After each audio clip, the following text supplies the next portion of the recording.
దర్శనం కంప్లీట్ అయ్యాక మేము వంట చేసుకుని తినడానికైతే వెళ్ళాము. వంటకు కావాల్సిన సరుకులన్నీ టెంపుల్ దగ్గరే ఉన్న షాప్లో కొన్నాము. అలాగే వెజిటబుల్స్ కూడా అక్కడే ఫ్రెష్గా తీసుకున్నాము. కానీ అసలు స్టోరీ అప్పుడే మొదలైంది. టెంపుల్ చుట్టుపక్కల ఖాళీ ప్లేస్ వెతకడానికే మాకు చాలా టైం పట్టింది. తిరిగి తిరిగి ఆ ఎండలకి అలసిపోయాము. ఈ కష్టం పగవాడికి కూడా రాకూడదు. అమ్మయ్య, ఫైనల్గా ఒక ప్లేస్ అయితే దొరికింది. మేము ఇంటి నుంచి తెచ్చిన సామాన్లన్నీ అరేంజ్ చేసుకుని కుకింగ్ చేయడానికైతే రెడీ చేసుకుంటున్నాము. అప్పటికే బాగా లేట్ అయిపోయిందని ఫస్ట్ బగారా రైస్ చేయడానికి రైస్ని పొయ్యి మీద అయితే పెట్టేశాము. ఇక్కడ అసలు ట్విస్ట్ ఏంటి అంటే నాటుకోడి ఎవరు చేస్తారు అని డిస్కషన్ జరుగుతుంది. అప్పుడే మా హస్బెండ్ ఎంట్రీ ఇచ్చాడు. రోజు మీరే చేస్తారు కదా, ఈరోజు నా స్టైల్లో నాటుకోడి కూర చేస్తాను అన్నాడు. ఆ తర్వాత నాటుకోడి కూరకైతే ప్రిపరేషన్ అయితే స్టార్ట్ చేశాము.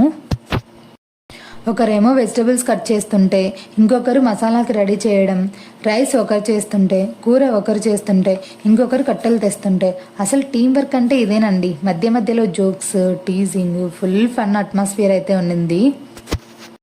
వంట చేస్తూ మా హస్బెండ్ మా మగవాళ్ళే వంటలు బాగా చేస్తారు మీ ఆడవాళ్ళ కన్నా, నరభీమ పాకం అన్నారు కానీ శ్రీభీమ పాకం అనలేదు పెద్దలు అని కౌంటర్ వేశాడు. అసలు ఎంతసేపు ఉడికించినా చికెన్ సరిగ్గా ఉడకలేదు.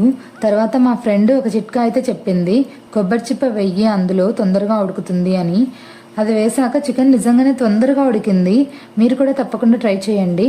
ఏ మాటకు ఆ మాట చెప్పాలి. నాటుకోడి అయితే సూపర్గా చేశాడు. ఈ విషయం చెప్తే ఎక్కడ పొంగిపోతాడో అని కొంచెం డ్రామా చేశా.